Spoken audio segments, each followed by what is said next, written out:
Hello, everyone, and welcome to Canbrawl 5 down here in Jolt Games in Canberra. I'm Dylan, I'm Sahar. and we're ready for round one coming up. And this is a very interesting matchup between two distinguished players. We have Lachlan Wardsmith and Jim Wilks. Lachlan has not played Magic for 5 years, and he does have a pretty good resume up his sleeve. Lachlan was national champion a few years ago before he decided to retire.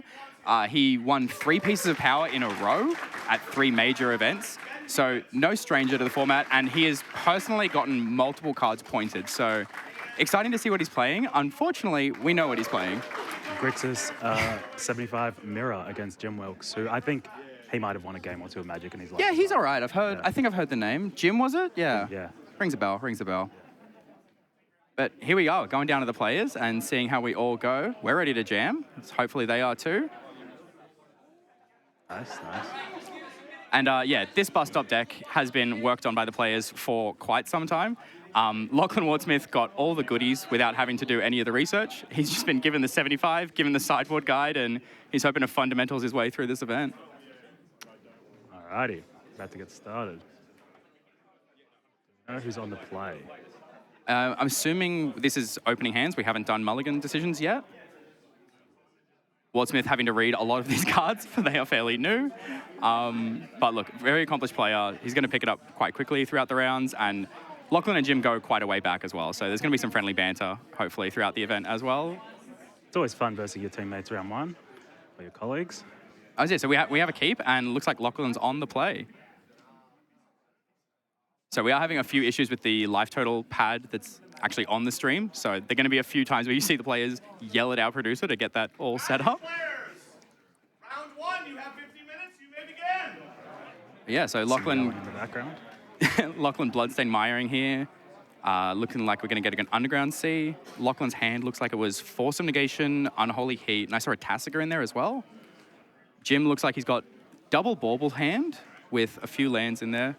Oh, with the fetch land, that's nice. There we go, leading on the Preordain.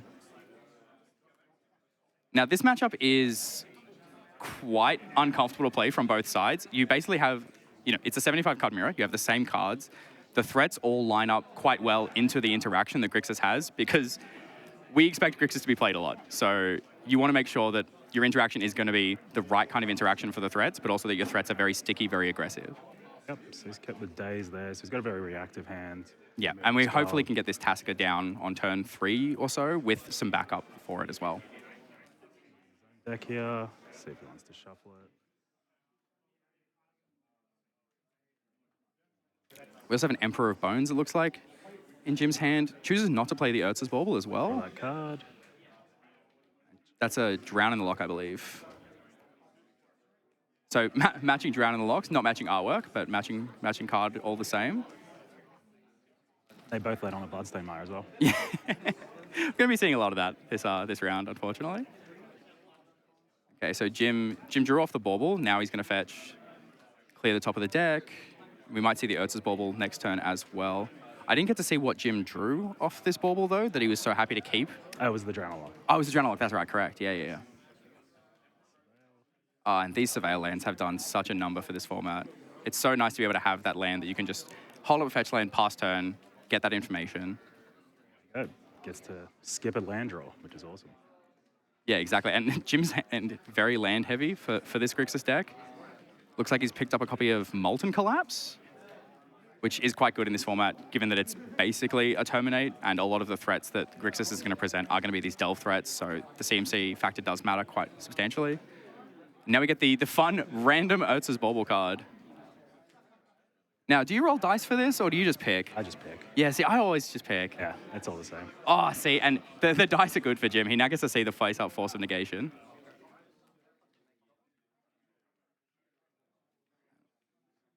Yeah, Jim with no option for pressure except for this Emperor of Bones, and I don't know if he's going to throw that out right now. When there's no value to be gained from it. And it's got 2 mana open.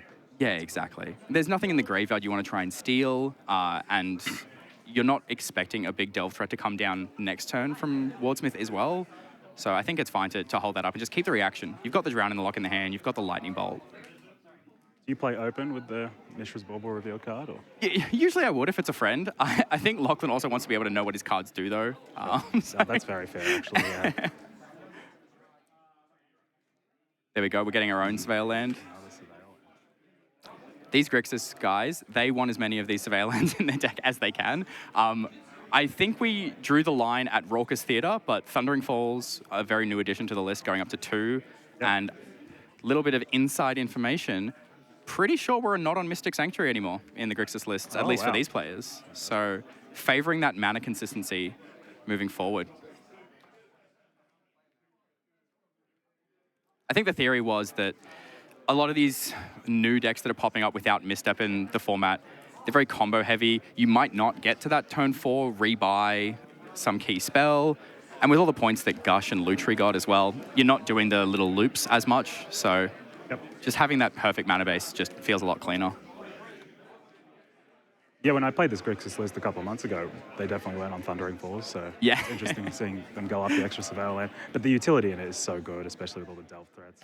Yeah, exactly. And just with how many fetch lands as well, and Highlander being a singleton format, Grixis really gets to capitalize on all the cantrips it plays and all these Surveil lands to just kind of minimize the impact that all your cards are good, they just are situationally good. So lining up the situations with your cards as well is pretty important. It's been a fascinating game where nothing has happened. We have all cracked a few little artifacts and done nothing else. And I think that's about to change because Lachlan just drew an Inquisition of Kozilek. Right. So now we get to get some information too. And Jim has picked up Force of Will. Looks like Force of Will, Spell Pierce, Molten Collapse. So look, even if this Inquisition happens, I don't think that anything is ever getting taken from Jim's hand. He has answers for so many things. He just doesn't have a threat himself. So does Lachlan want to fight over this? It's kind of rude because we want to see the cards for coverage. Yeah. And Jim's just stopped that from happening. So Lachlan, I hope you fight for it. That's okay. Don't worry about it. And with only one black source, Lachlan can't deploy the Tasigur as well. So bit of an awkward, once again, mana-based issues with these 3-color decks. You shouldn't expect it, but it does occur. And that's a great draw from Jim if he wants to pull the trigger or if he just wants to keep playing this reactionary game. It's a tough spot, but you have to do something, right? Yeah, exactly. I mean, there is an argument because he has 4th land in hand that you don't need to burn this iteration. I think the Spell Pierce makes it so that he wants to do this, right? Hot, and we're going to get dazed. Daze. So sick. So sick. Okay. We've all been in this position where you don't play your land drop because you're doing something and then you get dazed. Do you play the land afterwards and show your shame? Of course. You don't let one mistake make another mistake. Yeah. Nah, never do it. Never. Sometimes I just hold it and I'm like, you know what? I don't want you to see that I could have played around that. That's fine. Here's the moment. He does. He does. Yes. Coward. Shows weakness. And then now Jim fully tapped out. Wordsmith might feel the confidence to slam this Tasigur. Then again, he also could try and hold it, get to 5 lands, and be able to activate the Tasigur as well. But this Gitaxian Pro, we're just going to see all the information now. See that Force of Will, but he doesn't have another blue card, so no, it so really is coast is kind of clear. Yeah. I mean, this Molten Collapse is going to tag anything that comes down anyway, and with Lachlan burning through 2 of his 3 counterspells and not having a second black source, I don't think we can protect the Tasigur. So Lachlan's only playing 3 counterspells? Or 3 in hand? Oh, there's only, 3 in hand. I feel like counterspells don't come off. From memory, the Grixis deck is playing quite a number of them, but they're all very cheap, very low to the ground, or free, as we saw last time. Right, so he's just thinking about whether to play this Tasigur. Did Lachlan draw a card off this Git Probe? I don't believe. No, there we go. Oh, no, hang on. This is the Surveil. I think they've missed the draw. Yeah, he can't resolve only half the spell, though. Yeah, it looks like the players have just realized that didn't draw a card off the Git Probe. So it looks like this is going to be, we're probably going to get a judge call. And also the fact that immediately played the Surveil land and put the card into the graveyard, bit annoying. So Jim now gets the information either way to see what happened there. Oh, yeah. I'm not sure what the fix is going to be for this, whether it's going to be you draw the card now or we already have face-up information of what the card was on top and we can rewind to that point. Yeah. But Yeah, we can't play half a card. No. We can't play half a card. If Gift Probe was just 0 mana, pay 2 life, look at a hand, I don't think we'd see it as ubiquitously as we do in the format. Not by these players, anyway. I think you see it by a lot of other players. You know what? Some of the Storm players in the room might play it just to see what the coast is looking like. It's also a free spell, right? Yeah, exactly. Is there any chance they just make Lachlan draw the Scalding Tarn, or...? Yeah, I'm assuming that they're going to have to. Like, the information is face up. There's no new information that's been gained because, obviously, the probe gave the full information anyway. That's right, yeah. So, yeah, we're going to rewind to fully resolve the Gitaxian probe. And now, we have a choice. As I said, we only had one black land in play, and we couldn't hold up Tasica plus Drown in the Lock. Now we can. Sure. So it's going to be that interesting decision point of, do we play the Thundering Falls so that we can play Tasica with 4 mana up to activate immediately? Or do we just get the Tasica down now? Then you have the Drown in the Lock for the assumed Molten Collapse, and we're just off to the races from there. I think because Lachlan knows the hand, Jim's hand's pretty scripted next turn. Yeah, to play exactly. This Molten Collapse, so I think it's pretty good to deploy Tasica here. I agree. Lachlan looking through the lands just to see what he has. I can tell you, Lachlan, you got a bad lands, you got a Watery Grave you can get off this. There we go. There's the bad lands. Alrighty. 2 black sources. 2 red sources, 3 blue sources. Ah, perfect. It's all happening. Chef's kiss. This Grixis deck, look, it might be a bit of a villain in the room, but it's also a thing of beauty. It is. It's so fun to play. It's so fun to play. I played so many bad decks, and their cards are so bad, and you try so hard to get these combinations. And then I played this for like 3 weeks, and I'm like, every card is just Every so card powerful. is a banger. Yeah. Every card is a banger. I filmed a deck tech for us to play in between rounds on Grixis, and literally one of the key points of this deck is every card is good. Yeah. Every single card in your deck is good, and so you're going to see them a lot.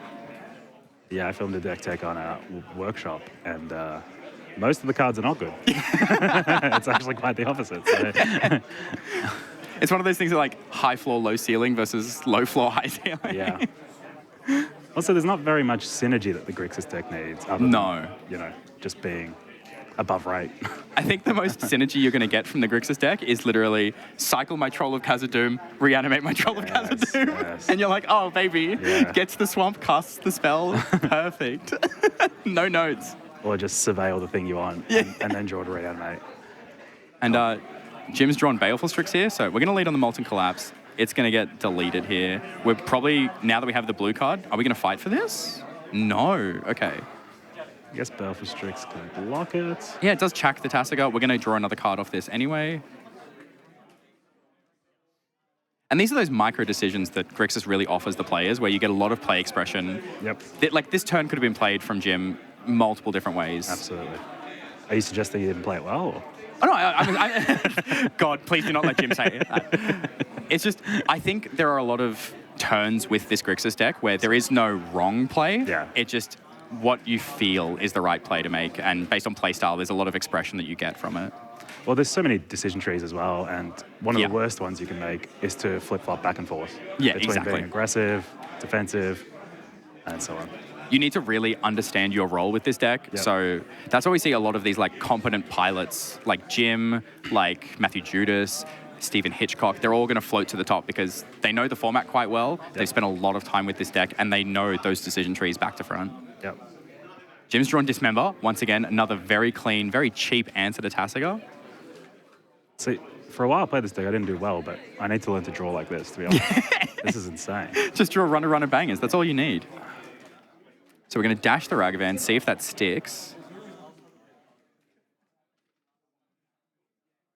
Is it going to stick? Oh, the lucky Throwing fumble cards, where it's face down. Yeah. It's much, much better than the lucky fumble where it ends face up. Again, how do you get this lucky? I need to learn from this man. I've never fumbled face down ever. Activating Tasica. Is this in response to the This Ragavan is in trigger? response to the Ragavan trigger. So we're going to mill 2 cards. That's a point. That's a point. That's yeah. pretty good hits. Wow. Very glad we didn't give Jim access to either of those off the Ragavan trigger. And Lachlan's hand's just a Barraglyph, so Yeah, exactly. we know he's lying with pretending to have interaction. And Jim gives the Tameo. I mean, we do have the Lightning Bolt in hand. That's known information, so that's pretty impressive. And This is why Lachlan is an ex-national champion. Look at that. Mill my 2 points, get the Tameo in hand, you can have a land. Good luck. Oh, I never considered if you have 2 Titans of getting lucky. Yeah. Who wins? You know what? Who wins? The viewers. Because this Yeah. is great content. Maybe it's back to a skill-based game now, that they balanced out the line. And now this is a good point to deploy the Emperor. Gets to eat the Murktide. Yeah, that's great. Are we eating the Murktide, actually? Once again, another small decision tree. You don't really want to give them the chance to get it back off Tasigur, and so Jim's going to pop the treasure, get this Tasigur off the field. Awesome. Maybe Paying a little bit of life. Now, the life totals are incorrect because Jim should be on, 4 from the Dismember, 4 from the Tasigur, and 2 from Fetchlands. So Jim should be on 10 life here. we were already at combat because the Ragavan had attacked, so there is no exile with the Emperor of Bones this turn. Oh, yeah, true. Sorry. Yeah. Okay, Jim 10, 11? Looks like it's now working. Okay, 11 versus 13. So one of those Fetchlands was surveilled, actually, off the Underworld City sewers. This is one of the other things about these decks is they deal a lot of damage to themselves. Yeah, and they just really do. Incidentally to each other. They're just jockeying for board position and they're already at half their life total. Yeah, it's one of those things where this Grixis deck can be built in a number of ways, and you can avoid those we always lose to aggro versions of the deck, or we always lose to combo versions of the deck. Yep. But it definitely does hurt when you've got Thoughtseize, you've got Dismember, you've got all these lands that are always fetchable, and you need to be fetching very aggressively. All right, so Tameo and Baragoth, an excellent looking battlefield there. How fat is this Goyf? I see artifact, instant, sorcery, creature, land? PHAT. Yeah, that's a big boy. That's not going to get bolted, that's for sure. We can tactically use this Emperor of Bones if there's only one card of those types, but there's no way of knowing. Yeah, there's multiple creatures because we have Tasigur. Sorry, we have multiple Tasigur, instants. Murktide, and Baleful Strix. We have multiple artifacts. There's multiple of everything. Yeah. So look at it. Yep. Oh, Maybe. Wardsmith doesn't play the land. Discard spells. Sees nothing you can take. Amazing. So powerful. So powerful. Big fan. Oh, this is gonna be a good match. Love both of these players. And then we go free Baleful Strix value. We can adapt this Emperor of Bones at any point as well. So we could even have surprise Baleful Strix blocker that's face up on the table and not much of a surprise. To block the Baragoth. I love that. All right. There we go. So Wardsmith knows the two cards in Jim's hand. He knows the Force of Will from the Git Probe. He knows the Ragavan from the Dash. Yep. And another land. Okay, now, I don't think we can attack with this Baragoth. Giving Jim the chance to make a 4/4, trade with the Goyf, draw a card off the Strix. If you've got nothing going on, I think you just have to kind of show that sign of weakness. Do you play the Flooded Strand here, or do you just play the land that he knows about? I think I'm playing neither in case I draw a Brainstorm. Okay. I'd rather have more cards to be able to put back. Yep. And having access to that fetch land as well makes me happy. I guess either way, if he draws Brainstorm now, having the fetch land already in play means you can quickly shuffle them away. Yep. And you don't miss your land drop that way either. Yeah. But not interested in that, so we're going to fetch here. Also have the option for second Surveyor land right now as well. Yeah, true. He hasn't played his Undercity Sewers. Okay, well then definitely play the fetch. And this is just this awkward stalemate. Jim has Force of Will, has the blocker, cannot activate it because it'll go away immediately. And so Baragoth is staring at nothing, Emperor Bones is staring at nothing, and we're just passing again. We're waiting for Deadpool to save the day. Oh my God, Deadpool, the bane of my existence. I just started getting back into 7-Point after a very, very long hiatus. Yep. And been playing a lot against John, been playing a lot against Grixis to help these guys get ready. Mm-hmm. And every game I'm just like, I have dominant ball position, I don't think I can lose. And then Deadpool comes down, I'm like, I don't think I can win anymore. We were even talking about playing Dress Down in the 75 just to try and be like, no, the Deadpool effect is on your side of the table now. That's great, yeah.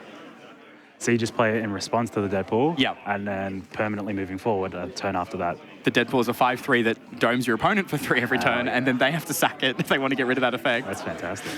And you get to replace it with a card. Exactly. Yeah. It's also blue, which, every argument in these Eternal formats pitches to Force of Will and Force of Negation. But I don't think they ended up pulling the trigger on it. It's a little bit too narrow. There's not that many ETB effects, especially in the mirror anyway. So he's just run this Emperor Bones into the Force of Will. Yeah. He knows about. I guess you got to play through it at some point. Exactly. Get it out of the hand. You might draw something better than Emperor of Bones. Oof. And So you got creature, land, instant, sorcery, artifacts. we have 2 artifacts. Both of the baubles are in Jim's graveyard, so we still can't shrink this Goif down any further. But it is 6 toughness, so Yeah. we do get to heat this out of the way. Hell yeah. And this is the big swing. Yep. This is going to be that pivot point, I think, in the match. Well, Jim doesn't have a second red source, which hurts. Not being able to deploy that Ragavan. True. We can't dash the Ragavan in as well to get even more value here. Do you just raw dog this Baleful Strix and try to get a Honestly, red I land? think I am. Yeah? I think I'm going for it. Oh, we're going to take the Barragoyf. That's even better. Yeah, that's much better. That's much better. Look at that. So I wouldn't have done your play. Yeah. I would have done this play. So this is why Jim's on the table and we're on the mics. All right, so this Barragoyf hits in for a big chunk, and then this is going to gain most of the life back that Jim's been dealing himself with these dismembers and fetch lands, etc. I think this is probably the game here. Yeah, Lachlan this has to draw pretty nice off the top. This feels very, very rough. And Kaito. yeah, Sick. spice. Hell yeah, I love to see that. You're going to see a lot of Kaido from the Bust Up Boys this weekend. Awesome. They have realized this card is pretty obnoxious in every format it gets played in, and it's a very tricky threat. With the rise that we're seeing from Jund, we wanted something that was just, it's so sticky once it's in play. Sure. And funnily enough, it actually helps in the creature matchups, in the aggro matchups. Yeah? Yeah. If you can actually get it down off an ninjutsu, you can stun something down. Usually it's going to eat a few attacks into it anyway. Yep. So, big fan. I think the Emperor of Bones, you've only got the one adaptability to put counters on it, right? So once you've used Yeah. it, it's used. So having an opportunity to return it with ninjutsu, Exactly. to use it again, or Baleful Strix, you've got quite a few creatures that you might Even hate doing Deadpool, we can put Deadpool effects on multiple of our opponent's creatures. Absolutely, yeah, that's great. So it's quite a nice little addition to the list. All right, so you helped with this deck list. I did, a little bit, yes. So what are we looking to sideboard in here? I actually have access to the Grixis sideboard, so I will tell you how both of them are going to be siding in. Give Amazing. me 1 second to pull it up on my phone. So with this, it looks like for this matchup, they're going to be bringing in 2 red blasts, Yep. 1 blue blast. Makes sense. They're going to be bringing in the K command from the sideboard as well. And they're going to be cutting most of the counterspell effects. So we're losing Force of Negation, Force of Will, Yep. Counterspell itself, Yep. Daze, Spell Pierce, and potentially Drown in the Lock, depending. Now, the sideboard guide did have Kaito in the board. That's been moved to the main this morning. So they haven't updated the guide there. So I'm they've assuming... pre-sideboarded for their own teammates. Essentially, yeah. Amazing, that's so good. So I think we're just keeping one of those cheap counterspell effects in the main, and I would lean towards Drown in the Lock being the option. Because it's also a removal spell. Exactly. And the graveyards aren't really getting taxed from both players. Yep. Grixis is one of those decks that does heavily use its own graveyard. Doesn't need to, but usually uses it to quite good effect. You don't bring in the Nigel Spellbomb in this? Not really. It's not that good because most of the graveyard stuff that Grixis is doing is going to be like delving away their graveyard. It's like a one-shot, they've used it already. Yeah, You yeah. have to find the right perfect time to do it. And sure. it's so hard to find that perfect time. Yep. And 2 mana draw a card at its worst is not what we want to be doing Yep. in this matchup. So I think if you've played for a while, you understand why you would board out the counterspells, especially the 2-for-1s, the forces and stuff. You understand this is a resource matchup, discard, and all that sort of stuff. Exactly. We saw how empty those hands got at the end, right? And it was just who can draw the better card off the top. Yep. And Lachlan drew 2 lands in a row, and Jim drew, what was it? Emperor of Bones got the Barragoyf out of the graveyard after we managed to get Unholy Heat. And Yep. We hit Dismember to get the Tasiga. Yeah. We hit Ragavan. Better lucky than good. And Jim happens to be both today, which is good sight to see. Yeah, which means we'll be probably seeing a lot of Jim. So yeah, is he going to keep the Kaido in? Obviously. It's so good in this matchup. It's so hard to interact with as well. Yeah. Once it's in play, if you're not winning on board, you are probably not winning. Yeah, it's like Molten Collapse can tag it, right? Yes, because Molten Collapse hits Planeswalkers as well. Yep. It's that Dreadbore effect. But yeah, when it goes to combat, you're not targeting that Kaido. No, yeah. And you do sometimes put a lot of effort into playing a Tasiga or a Murktide Regent or whatever, and even just getting that stunned for 2 turns is huge. Yeah. Like, you don't have to kill it, because if you win the You just game- put it on lay-by. Yeah, if you win the game in those 2 or 3 turns, you've essentially killed it. And these games turn on a dime so quickly. Yeah. All right, looks like our players are shuffling up. both pretty confident. Lachlan gets the value of all the research the boys have done by just, here's the piece of paper, good luck. Any chances that they've given him the wrong info once they found out that they were playing? Well, it's like, actually, this was the sideboard guide, not that. Well, fellow commentator Dylan Kakawa, the other Dylan who's going to be on later today, did give Lachlan the sideboard guide. He's a bit of a shenaniganizer. He could definitely be doing some things to mess up Lachlan. But look, I think given the fact that he's been away for so long from Magic, we're all pretty excited to see him come back. Yep. That I think Dylan's going to do everything in his power to make sure that he comes back again. Yeah, that's fair. And this is one of those things that Highlander has blown up in the last 3 years. Yeah. You know, and especially with the event to end all events coming up in November that's being put on, a lot of these older players are coming back out of the woodwork, you know, people who have moved out of state or, you know, they've had families, they've had kids, priorities have taken place, Magic, you know, falls to the wayside. Mm-hmm. They're now going, hey, I heard about this event that's coming up. I might want to travel for this. I started playing in 2014, and I don't think I've seen a Winter Lotus event since I've started playing. Yeah, and I'm not sure that I'll see another one after this, to be honest. So this is a fantastic opportunity, and no wonder so many people are getting back into the game. Because exactly. You get to own a piece of history, and this is the biggest prize Australian Magic has ever given out. Yeah. Can confidently say that. I've been playing since 2004, and never seen anything like this. Yeah. So it's going to be an incredible event. We even have a few players who are planning to fly over here from other countries. And I'm not talking New Zealand or, you know, Indonesia, where it's not that long of a flight. I'm talking Poland. I'm talking America. I'm talking some countries in Europe as well, outside of Poland. So we're expecting a lot. I knew there was a few international players for 7 Point, but it's obviously an Australian format. But yeah. It's sweet to know that people are that into it. There is a lot of people who have messaged, you know, me, some of the other bus stop guys, and just been like, hey, I heard this event's happening. Yeah. What is 7 Point?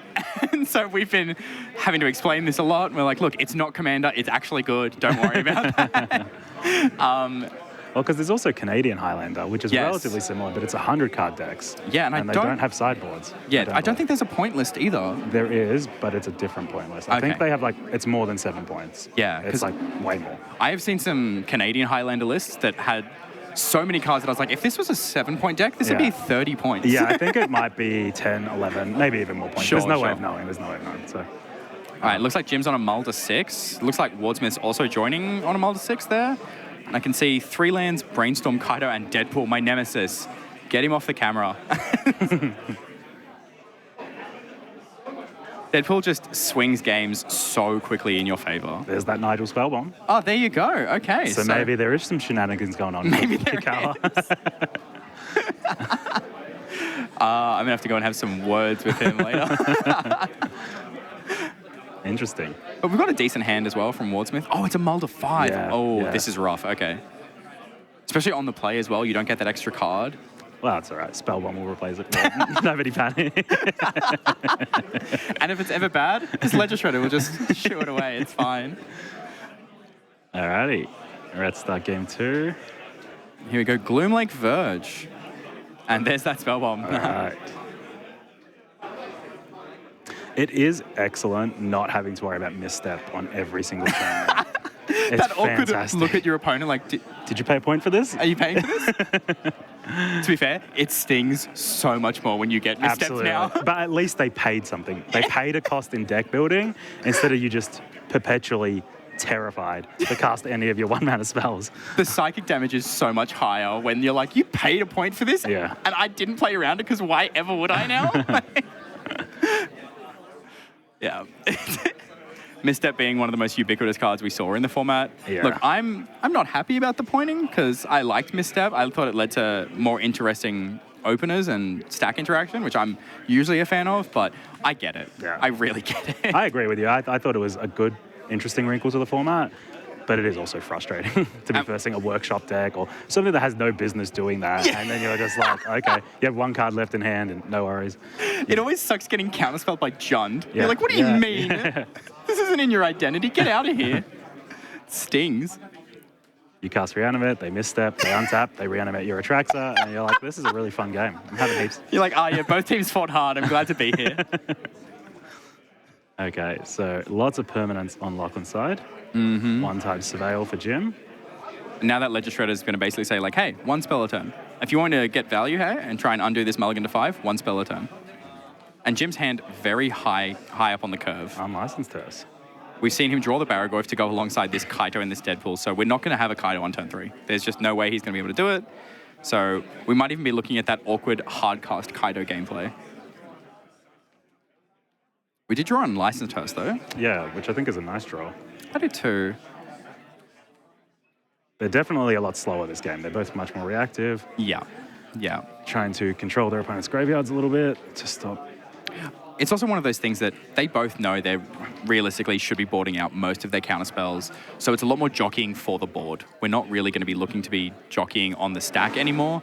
So it's kind of just going to be like slamming haymakers. Is that a counter spell? That was a counter spell. I think that they've screwed with Lockie here. I think they've told him here's the game plan. And now that he knows it, Jim's leveling him. I think that's what's happening here. This is one of those things, sideboard for the player, not for the matchup. Yeah. Which is the mark of a really good player. There's a very funny story from a Pro Tour years and years ago where this was the Cruel Control deck lists. Yep. Where it was, I think it was Shohei was playing a mirror against Pat Chapin, and he was like, wins the die roll and says, I'm going to choose to draw. And Chapin's like, you've played 3 of my teammates at this Pro Tour. You've chosen to play every time you've won the die roll. And he was like, yes, but against you, I choose the draw. Nice. And ends up winning the match by decking Chapin. So amazing. That's fantastic. Incredible gameplay. And double Surveillance is going to help Jim with this slower draw that we've seen from him, with nothing in turn 1, nothing on really turn 2, but this Brainstorm. Ooh. There we go. Okay. We're avoiding that Tasiga, so we're getting slight value out of this Spell Bomb. Is Jim playing a Murktide Ranger? Or, yes, he is as well. Yeah. Yep, cool. So it could have been that too. Okay, and then looks like we're going to slam Barragoyf here. And is it going to survive Lightning Bolt? It will. It will. You're feeling pretty confident about this here. It's what, maybe just Dismember at this spot that can target? Yeah, you're looking at Dismember or, they have to spend mana next turn. Yeah, sure, but just playing it here because he's got that one open Badlands. Yeah. I don't think you're able to get it here. If Wardsmith had waited to do the Nihil Spellbomb, say, in Jim's upkeep, Yeah, then we could have also had Fatal Push with Revolt as an option. sure. We drew the Inquisition again. We're going to get to see what's going on over there. Jim, let me find out. Let me sus. Wardsmith is not going to make the Lightning Bolt mistake here. For those who are maybe unaware, Barragoyf currently is a 2/3. When Lightning Bolt is going to be cast against it, it'll deal 3 damage, but state-based effects will get checked. The bolt will be in the yard, and it'll be a 3/4, and it will not die. A rite of passage. We've all done it once, and then never again. I like that there's more Goyfs now, more opportunities to learn it, which is good. Exactly. These kids these days, they're going to learn. Because once you've learned it with one, you've learned it for all of them. Yeah. Whereas when there was only the one Goyf, yeah. I do also like that Pyrogoyf does love having all the other Goyf effects as well. Absolutely. I love Pyrogoyf. I do too. I think it's a really cool card. I think it's slightly too expensive. I think the effect's great, but 4 mana's a lot for this format. Yeah. So I think with these Grixis lists especially, I think they've got a hard and fast rule of 2 4-drops, no more. Yeah, sure. And so Deadpool is a lock because, once again, I'm going to keep complaining about this card all day. It's very annoying. And then they've gone for Sheoldred as the second 4-drop. Yep, which makes sense. It's a bit of a play pattern taste test, if you will. Yep. You do have the option in Grixis to play like Barragoyf, Pyrogoyf, and then Nethergoyf, so you can really capitalize on that if you want to be more, aggressive to the ground. Nethergoyf is pointed now, right? Yeah, so you have to have that toss-up between, am I playing Nethergoyf, am I playing Tamiyo as your, 1-drop pointed... Mythic rare from Modern Horizons. Exactly. We had someone very new to 7 Point come up to me today and say, so how do I play this format? I've borrowed Grixis. And one of the other bus stop boys said, if you see a card with a commander set symbol or it's from Modern Horizons, kill it or counter it. Otherwise, fundamentals. Just do that. I would have told him to just photocopy the sideboard guide that Cacao made for Lachlan.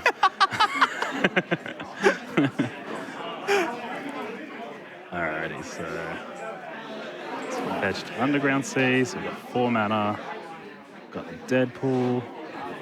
Now, looking at the deck list, are we on Price of Progress anymore, or have we cut that? It is in the sideboard. Yeah. Okay, so we have the pop in the board.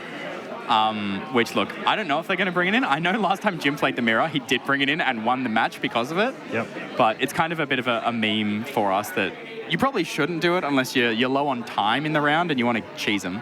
I actually think it's a fantastic angle for these Grixis decks to play. It's really good.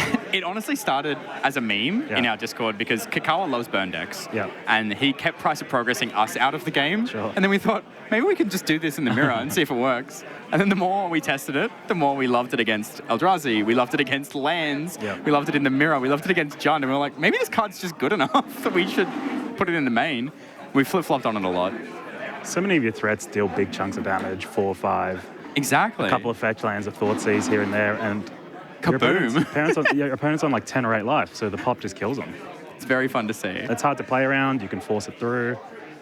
We're going to see K Command, and Jim has a spell piece in hand, so this is going to be brutal if he wants to fight over this. Yeah, He might not, to be fair.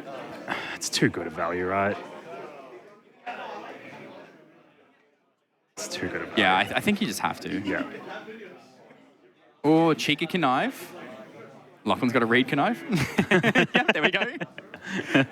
I know we're making all these little jokes. Lachlan is an insanely talented player. He just has not played with any of these cards before. I mean, it's a testament that he's working it all out on the fly like this, exactly. right? Like, it's pretty insane. Especially up against an opponent like Jim Wilks, you know? Yeah. Yeah, pretty rough to have to verse one of the guys who basically built the deck and the sideboard guide and gave it to you, and you're like, well, at least I'll learn, and then for the rest of the day, I'll be pro. Afterwards, it's going to be like, Jim, did I make any mistakes? And then we're going to have the little Jim Wilks father-son lecture, and then we're going to go from there. Oh my goodness. What an insane turn for Jim. Yeah. Wow. And this is one of those points where that's the pivot point. It's going to be really hard for Lachlan to come back here. I mean, a multi 5 is so brutal in these matchups. Yeah. As we said before, during sideboarding, it's all about resource control, and the best resource is the cards in your hand. And Baragoyf is just running away with this game. The fact that it was able to dodge Lightning Bolt because of that Nihil spell bomb in the graveyard. And now, every turn Jim's going to amass value with this Goyf. And he's going to strategically eat things that keep the Goyf big, but also grow his unlicensed Earth. Correct. And so we're going to have 2 very strong threats. And that's a Corey Steel Cutter. Let's go. Given how expensive Jim's hand is, I don't think we're going to be triggering this Corey Steel Cutter for a while, unless he draws something cheaper and down the road. This Baragoyf will do it. Don't worry about it. Yeah, you know what? It'll throw him a Ragavan. He's real good. He's going to hit the Ragavan, he's going to hit the Tamiyo, and he's going to flip it. The rare post-combat Corey Steel Cutter trigger. Brutal. Lachlan's end just does nothing. Yeah. Lachlan is just sitting with nothing in hand. There's the Ragavan. And the Tamiyo! Oh, hell yeah. Oh, the prophecy fulfilled. This is so good. And I think I'm taking Ragavan here. It's more pressure. I would take Tamiyo. You know what? My angle was, how cheeky do I want to be with this ninjutsu? But we're probably winning the game before we get to that point. My angle was, what is Jim doing? And that's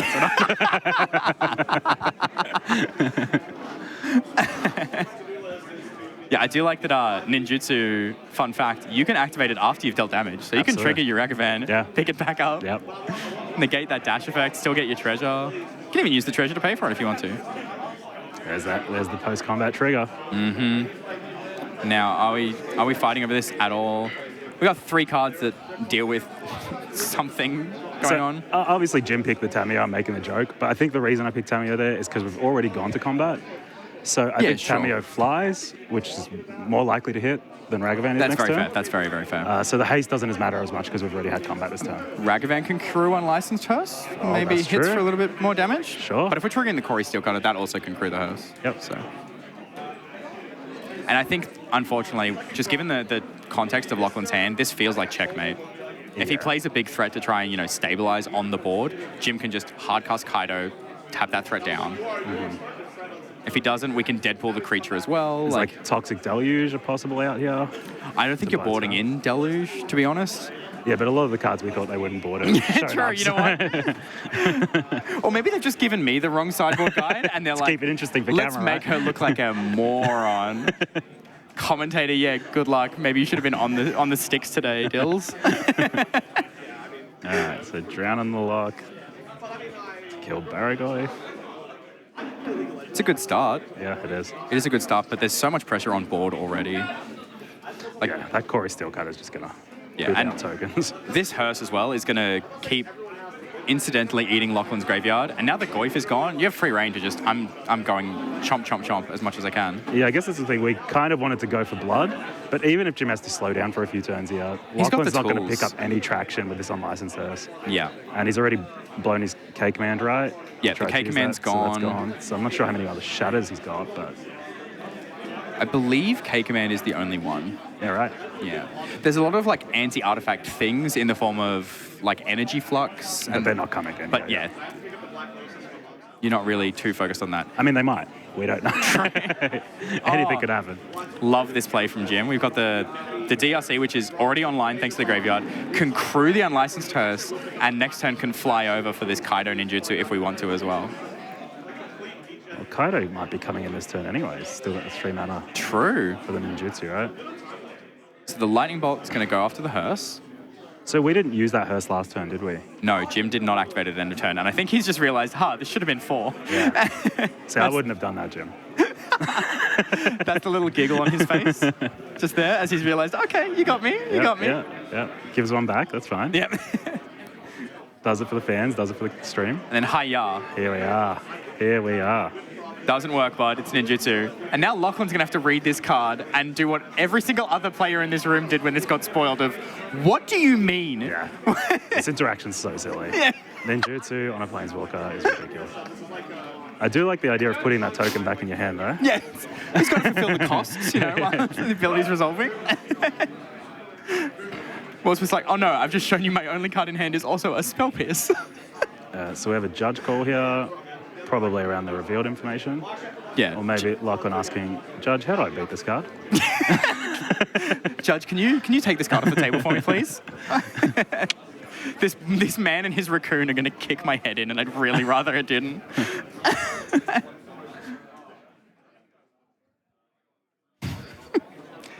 So yeah, we'll see how this is all gonna work out. Jim's still holding this monk token like it's his teddy bear, and he's just trying to get some comfort out of it. Just I mean, after that unlicensed hearse, he's shattered. He's rattled. Look at him.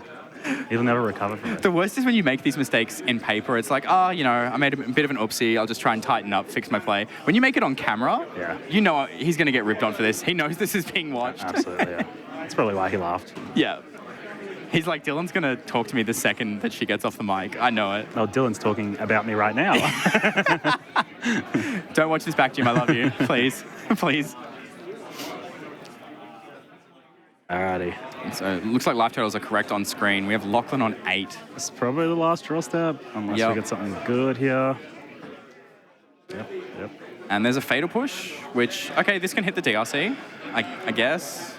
You're not thrilled by any outcome here, though. No. What's in Jim's hand? Emperor Bones? Emperor of Bones and Deadpool. I think Emperor Bones does it, right? Yeah, because we can emblem with Kaido. We can play Emperor of Bones. We can give it haste with the Corey Steel Cutter.